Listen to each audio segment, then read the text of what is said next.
Good morning students. ఈరోజు మనము హాస్య ప్రవృత్తి అనే పాఠాన్ని నేర్చుకుందాము. దీని యొక్క రచయిత హేమలత లవణం. ఇక్కడ బొమ్మలో చూడండి, నేను మూర్ఖులకు దారి ఇవ్వను అని ఒక వ్యక్తి అంటున్నాడు, కానీ నేను ఇస్తాను అని మరొక వ్యక్తి అంటున్నాడు. ఇందులో మనకు తెలిసింది ఏంటంటే ఇక్కడ మొదటి వ్యక్తి మూర్ఖులకు దారి ఇవ్వను అని అన్నాడు, కానీ మూర్ఖులకు నేను దారిని ఇస్తాను అంటే ఇక్కడ ఎవరైతే అన్నారో అతన్నే మూర్ఖునిగా ఈయన తీర్చిదిద్దాడనమాట. పాఠం యొక్క ఉద్దేశ్యం: హాస్యం మనస్సుకు ఉల్లాసాన్ని కలిగిస్తుందని, నిత్య జీవితంలో సున్నితమైన హాస్యాన్ని పంచుకోవాలని తెలియజేయటం. గుర్రం జాషువా హాస్య ప్రవృత్తిని పరిచయం చేయటం పాఠం యొక్క ముఖ్య ఉద్దేశం. हास्य मतलब व्यंग्य, हंसी मजाक करना हमारे मन को संतुष्ट रखता है, सुख देता है. हंसी मजाक हमारे मन को सुख देता है और जैसे हमारे जीवन में हंसना आवश्यक है, इसी पाठ का उद्देश्य है.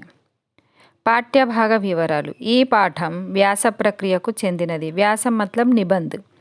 ప్రస్తుత పాఠం హేమలత లవణం తన తండ్రి గుర్రం జాషువా గురించి రాసిన మా నాన్నగారు అనే పుస్తకంలోనిది. రచయిత్రి పరిచయం: డాక్టర్ హేమలత లవణం గుంటూరు జిల్లా వినుకొండలో జన్మించింది. ప్రముఖ కవి గుర్రం జాషువా మరియమ్మల కూతురు. అణగారిన వర్గాల అభ్యున్నతికి కృషి చేసింది. నిజామాబాద్ జిల్లాలో జోగిని వ్యవస్థ నిర్మూలనకు కృషి చేసింది. మూఢాచారాలకు వ్యతిరేకంగా ప్రజల్లో చైతన్యం కలిగించింది. భూదానోద్యమం నాయకులు ఆచార్య వినోబా వెంట చంబల్లోయలో పర్యటించి బందిపోటు దొంగల్లో మానసిక పరివర్తనకు దోహదం చేసింది. అహింసామూర్తులు, జీవన ప్రభాతం, జాషువా కలం చేసిన కథ, మా నాన్నగారు, మృత్యోర్మా అమృతంగమయ వంటి రచనలు చేసింది. అంబేద్కర్ శత జయంతి సందర్భంగా భీమరత్న పురస్కారం ఆంధ్రప్రదేశ్ ప్రభుత్వంచే, ఆత్మగౌరవ పురస్కారం కర్ణాటక ప్రభుత్వంచే, దేశ స్నేహ పురస్కారం తెలుగు విశ్వవిద్యాలయం వారిచే గౌరవ డాక్టరేట్ అందుకున్నారు. ఈమె గారి జన్మము 26 ఫిబ్రవరి 1932, మరణము 20 మార్చి 2008. అందరూ నవ్వగలరు, కానీ అందరూ నవ్వించలేరు అని నవ్వులలోకి హాస్యము ఒక విశిష్టమైన నవ్వు సృష్టిస్తుంది. సభీ హస్తే హై పరంతు హసానా సభీ కో హసానా యహ్ బహుత్ హీ ముష్కిల్ కామ్ హై. దానిలో ఒక ప్రత్యేకత ఉంది. మనిషిలోని దుఃఖాన్ని, ఈర్ష్యను, నిరాశను, నిస్పృహను చీల్చుకొని నిర్మలమైన మనస్సు నుండి అది బయటకు వస్తుంది. అందుకే అట్టి నవ్వు మనస్సును తేలికపరుస్తుంది. యహ్ హసి मनुष्य के दुख और ईर्ष्या, निराश और इन सभी चीज़ों को हटाकर वह हास्य में बदल जाता है, तभी इन मनुष्य तंदुरुस्त रहता है. इसीलिए हमें हमेशा हंसते रहना चाहिए, जो हमारे शरीर को हल्का महसूस करता है. జీవితంలో ఎన్నో కష్టాలను, పరాజయాలను పొంది వాటి నుండి బయటపడటానికి హాస్యాన్ని సృష్టించుకొని ప్రతిసారి మనసారా నవ్వుకునేవారు చాలా తక్కువ. ఆ తక్కువ సంఖ్యలో ఒకరు జాషువా. हमारे जीवन में कई दुख और पराजय आते हैं, उनसे हमें बाहर निकलने के लिए हंसना चाहिए. तभी उन्हीं में से जो व्यक्ति सारे दुखों को भूलकर, सारे पराजयों को भूलकर वो हंसता है, उन्हीं में से एक व्यक्ति जो है జాషువా. నాన్నగారు ప్రతి పనిలో, మాటలో హాస్యాన్ని కూడా సృష్టించుకునేవారు. తాను నవ్వి తన చుట్టూ ఉండేవారిని నవ్వించేవారు. జాషువా जी ऐसे व्यक्ति हैं, हर काम में और हर बात में वो हास्य को प्रकट करते हैं। और वैसे ही व्यक्ति हमेशा वह भी हंसते हैं और आजू बाजू वालों को भी हंसाते हैं। जैसे कि हम कपिल शर्मा शो देखते हैं, है ना। तो हंसना इंसान के लिए बहुत ही आवश्यक है। అనేక ఇబ్బందులలో కూడా నవ్వగల ధీరోదాత్తుడు నాన్నగారు. నెల నెల జీతం వచ్చే పరిస్థితి లేనప్పుడు ఒక్కొక్కసారి ఇల్లు గడవక ఇంట్లో ఉన్న చిత్తు కాగితాలు అమ్మగా వచ్చిన 12 నాణాలతో పూట గడిచేది. ఇట్టి పరిస్థితులలో ఒక్కొక్కసారి మేము ఊహించని రీతిలో శ్రీ ఏకాదండయ్య పంతులు గారు 25 రూపాయలు మనీ ఆర్డర్ చేస్తూ, జాషువా, రాత్రి నాకు దేవుడు కలలో కనబడి నీకు 25 రూపాయలు పంపమన్నాడు అని కూపన్ మీద రాసేవారు. నాన్నగారు దానిని హాస్యంగా మలుచుకొని తన కృతజ్ఞతలు తెలుపుతూ, మీ దేవుడు 25 ప్రక్కన 0 పెట్టమని చెప్పలేదా అని చమత్కరిస్తూ జవాబు రాసేవారు. तो कवित्री कहती है कि उनके बचपन बहुत ही गरीब परिस्थिति में गुजरा था। उन्हें हमेशा हंसते ही रहते थे। उनके पिताजी जो महीने भर की तनख्वाह आती थी महीने के अंत में ख़त्म हो जाता था, तब वे घर में जो पेपर्स होते थे उसे बेचकर घर चलाते थे। एक एक बार वो लोग उपवास भी रह जाते थे। उन्हीं में एक एकदंडया पंतुलु जी है, जो है उन्हें 25 रुपया मनी ऑर्डर करते थे और उसमें यह लिखते थे कि भगवान ने मुझे कहा कि तुम्हें 25 रुपया दे। तब जाशुआ जी उत्तर पत्र में यह लिखते थे कि तुम्हारे भगवान ने यह नहीं कहा कि 25 के बाजू एक शून्य भी लगाए जाए। इस तरह हंसी मजाक करते हुए वह उत्तर लिखते थे। కవిగా నిలబడటానికి ఎన్నో అడ్డంకులను ఎదుర్కోవాల్సి వచ్చింది. ఆ అడ్డంకులను తలుచుకుంటూ కూడా ఆయన హాస్యోక్తులతోనే సర్దుకునేవారు. జంట కవులుగా రాణించవచ్చునని తన స్నేహితులైన దీపాల పిచ్చయ్య శాస్త్రి గారితో కలిసి కవిత్వం రాద్దామనుకున్నారు. అయితే జంట కవులకు ముందు పేర్లు చక్కగా కలవాలి గదా. ఈయన జాషువా, ఆయన పిచ్చయ్య. జాషువా పేరు ముందు పెడితే జాషువా పిచ్చి అవుతుంది. పోనీ పిచ్చయ్య గారి పేరు ముందు పెడదామా అంటే పిచ్చి జాషువా అవుతుంది. ఎటు చూసినా జాషువాకే పిచ్చ పట్టేటట్లు ఉండడం చేత ఆ ప్రయత్నం విరమించారు. यहाँ पर अकेले कवि की तरह उन्हें आगे बढ़ने के लिए बहुत सारे परेशानियां आ रही थी। तो उन्होंने यह सोचा कि किसी एक दूसरे कवि के साथ मैं अपना कार्य करूं। परंतु वह दूसरे कवि का नाम यह था दीपाला पिच्चैया शास्त्री गारू। अगर दोनों के नाम जोड़े पिच्चैया जाशुआ हो जाएगा, या उनके आगे लगाए जाशुआ पिच्चैया लगाए तो दोनों तरफ से भी जाशुआ को पिच्ची पट्टिनट्लू, मतलब जाशुआ दीवाना है, इस तरह का अर्थ आने वाला आ रहा था। तब उन्होंने यह प्रयत्न छोड़ दिया। इसीलिए वह अकेले ही कविताएं लिखना शुरू करी. తాను ఛలోక్తులు విసరడమే కాక తన మీద ఎవరైనా ఛలోక్తులు విసిరినా ఆయన ఆనందించేవారు. కవిగారు, మీ మీసాలపై నిమ్మకాయలు నిలబెట్టవచ్చే అనే ఎవరైనా అంటే, నిమ్మకాయలేమిటి, గుమ్మడికాయలు నిలబడతా, సంపెంగ నూనె ఉంటే అనేవారు. तो यहाँ पर कोई कवि उन पर व्यंग्य करते हैं तो वह बुरा नहीं मानते थे, वह भी उसी बात पर व्यंग्य करते थे. किसी ने कहा कि आपके मुच्छियों पर नींबू लगा सकते हैं, तो इन्होंने कहा नींबू ही क्यों, आप मेरे मुच्छियों पर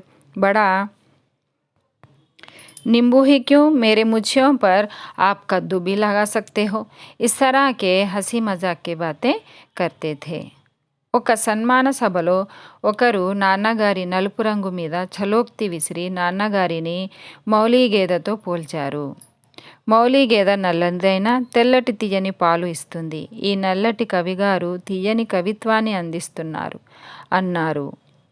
एक सम्मान सभा में क्या हुआ कि हमारे पिताजी के जो काले थे, जाशुआ जी काले थे, उन पर उन्होंने हास्य व्यंग्य किया. तब किससे, मालेगांव के भैंस से. तो तब उन्होंने यह कहा कि वह काला हो पर भी दूध तो सफ़ेद ही देता है. उन्होंने उस बात को हंसी मजाक में ले लिया। ఆ చలోక్తిని స్వీకరిస్తూ నల్లనివాడు మనసు తెల్లనివాడు లోకోక్తి, నల్లనివాడు మనసు తెల్లనివాడు పద్మనయంబులవాడు అంటూ ఇంకా 4 విశేషణాలు కలుపుకొని మీసం దువ్వుకున్నాడు. इस तरह वह कभी बुरा नहीं मानते थे कि उन पर कोई टिप्पणी करते थे. ఇతర భాషల వారు తెలుగు మాట్లాడడానికే ఎంత తమాషాగా ఉంటుందో తాను మాట్లాడి పొట్ట చెక్కలయ్యేటట్లు నవ్విస్తూ ఉండేవారు. దొరల తెలుగును మాట్లాడటంలో ప్రావీణ్యత సంపాదించిన నాన్నగారు బొబ్బిలి యుద్ధం నాటకంలో బుస్సీ దొర పాత్ర వేసేవారట. తాను చేసిన అనేక పనులలో హాస్యాన్ని తరచూ చెబుతూ ఉండేవారు. इतर भाषाలలో अनेक भाषाओं में भी तेलुगु भाषा जो तेलुगु लैंग्वेज थी बहुत ही तमाशा मतलब बहुत ही अजीब था. वह हमेशा तब भी तेलुगु में बात करते थे तो सभी लोग हंसते थे. वह दोरला तेलुगु मतलब दोरलू मतलब नवाबों के जो भाषा होती है उन्होंने भी यह बुब्बिली युद्धम नाटक जो था उसमें यह पात्र बने थे. वह हास्य पात्र बने थे. उन्होंने उस नाटक में कई लोगों को हंसाया था अपने बातों से. 1942-44 ప్రాంతంలో మద్రాసులో ఉండి వార్ పబ్లిసిటీ ఆఫీసరుగా పనిచేశారు. ఆఫీసరుగా తాను సూటు వేసుకుంటే బాగుంటుందన్నారు అందరూ. దాంతో సూటు కుట్టించారు. సూటు మీద ఉంటూ చాప భోజనం బాగుంటుందని టేబుల్ వేసుకున్నారు. టేబుల్ భోజనం చేస్తూ చేతితో తినడం ఏమిటని స్పూను ఫోక్ ఉపయోగించారు. ఫోక్ ఉపయోగించే అలవాటు లేక అది గుచ్చుకుంది అంతే. ఫోక్ గుచ్చుకుందని స్పూన్ కూడా తీసేశారు. స్పూన్ ఫోక్ లేనిదే బల్ల ఎందుకని బల్ల తీసేశారు. బల్ల లేనప్పుడు సూటు ఎందుకులే అని మళ్ళా పంచె చొక్కాలోకి వచ్చారు. 1942 और 44 में एक बार उन्होंने पब्लिसिटी ऑफिसर की तरह काम करना शुरू किया था. जब काम में उन्होंने ऑफिस जाते समय सूट पहनना शुरू किया तो उन्होंने यह सोचा कि सूट पहने हैं तो अगर मैं नीचे बैठकर खाऊं तो सूट खराब हो जाएगा. तो उन्होंने टेबल पर बैठकर खाने की सोची. चलो टेबल पे बैठे हैं तो हमें स्पून से चम्मच से खाना है और फोक का भी उपयोग करना है ऐसा सोचा. तो जब उन्होंने फोक का उपयोग किया तब वह के मुंह में चुभ गया. तब उन्होंने फोक निकाल दिया और स्पून निकाल दिया. स्पून फोक चले गया तो टेबल भी उन्होंने निकाल दी. टेबल ही नहीं है तो मैं नीचे बैठूंगा तो सूट भी उन्होंने निकाल दी. इसी तरह फिर उन्होंने पंचे चोक्का जैसे धोती पहनना शुरू कर दी. इसीलिए उन्होंने सूट पहनना बंद कर दिया. సన్మానము చేస్తాము మీకు ఏదో ఉడత భక్తిగా అంటూ ఎవరైనా రాస్తే నాన్నగారు మీరు సన్మానం చేయబోతున్నందుకు సంతోషం. అయితే మీ ఉడత చిన్నదా పెద్దదా, వీపు మీద చారాలున్న ఉడతేనా అంటూ తమాషాగా రాసేవారు. कोई अगर सम्मान करना चाहते हैं हम आपको सम्मान करना चाहते हैं इस तरह कोई पत्र लिखते हैं तो वह कहते थे कि अगर आप मेरी सम्मान करना चाहते हो तो आपकी गिलहरी छोटी है या बड़ी है, उस पर राम जी के 3 लकीर है या नहीं है. इस तरह का हास्य व्यंग्य करते थे.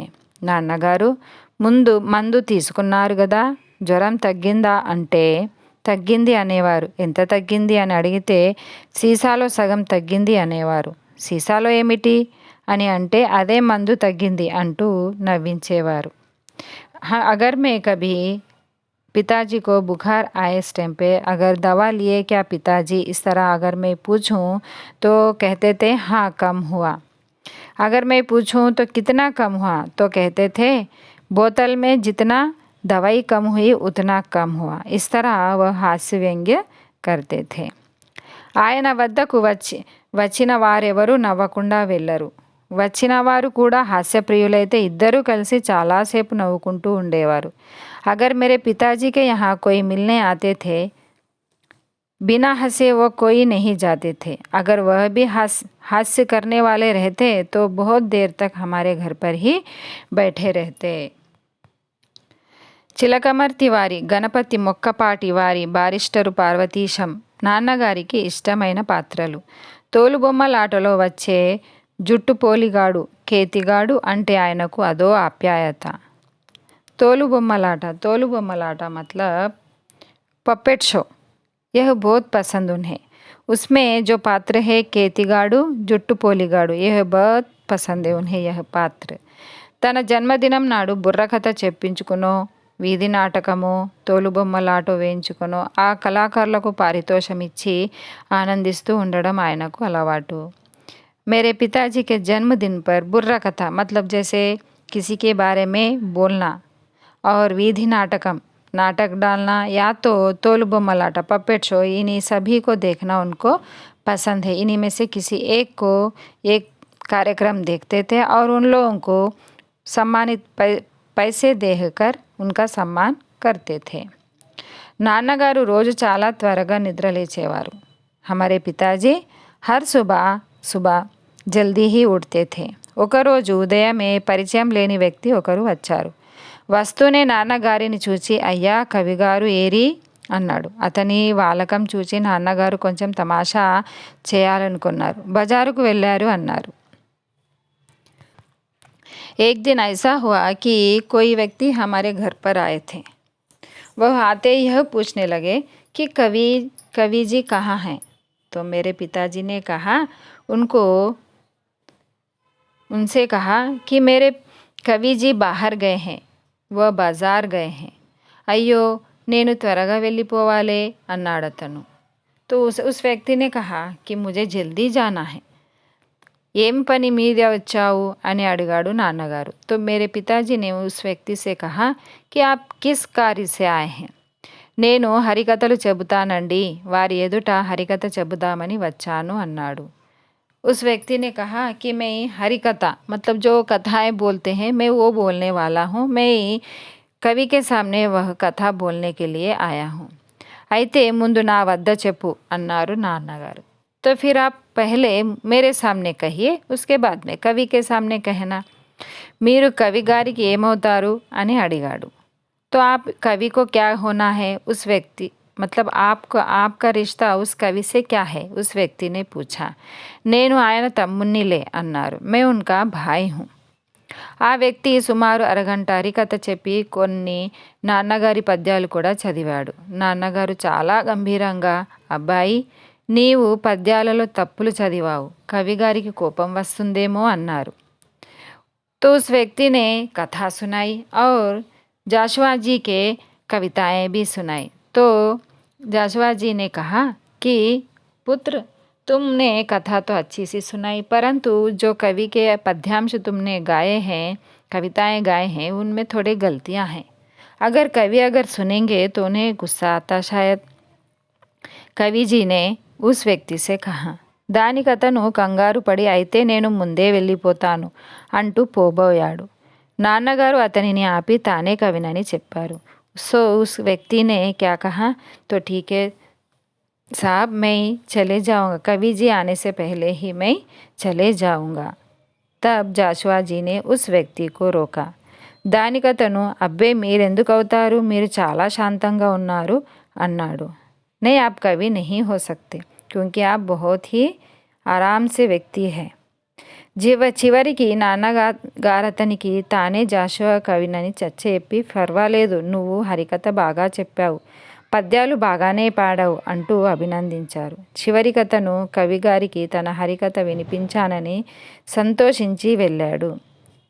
तो मेरे पिताजी ने उस व्यक्ति से कहा कि मैं ही हूँ जाशवा जी और मैं ही वो कवि हूँ जिसके सामने तुम कहानी और ये पद्यांश बोलना चाहते थे, वही हूँ मैं. तो उन्होंने उनसे संतुष्ट प्रकट किया और उसे शाबाशी दी. फिर वह व्यक्ति भी यह प्रसन्न हुआ कि मैं एक कवि के सामने मैंने कथा सुनाई और वह प्रसन्न से चले गया. ప్రసన్న హోకర్ చలే గయా. కొన్ని కొన్ని సమయాలలో నాన్నగారు చేసే హాస్యం లోతుగా ఉండి మూఢనమ్మకాలపై దెబ్బ కొడుతుంది. ఆయన వద్దకు తమాషా మనుషులు వచ్చినప్పుడు ఆయన కూడా తమాషాగానే మాట్లాడేవారు. इस तरह मेरे पिताजी हास्य व्यंग बहुत ही गहराई रहता था. वह अंधविश्वासों पे उन्होंने अलग से उनको निवारण के लिए बहुत प्रयत्न किया और जो भी उनके सामने हास्य व्यंग्य करते हैं वह भी उनके साथ उसी तरह व्यवहार करते थे. तो बच्चों, हमारे जीवन में हास्य बहुत ही महत्वपूर्ण है. वह हास्य हमारे जीवन को, हमारे शरीर को हल्का करता है. इसीलिए हमें हंसते रहना चाहिए. हर समय हमें सुख हो दुख हो हर समय हंसने की प्रयत्न करना चाहिए. तो बच्चों, मैं आशा करती हूँ कि आपको यह पाठ समझ में आया होगा. धन्यवाद.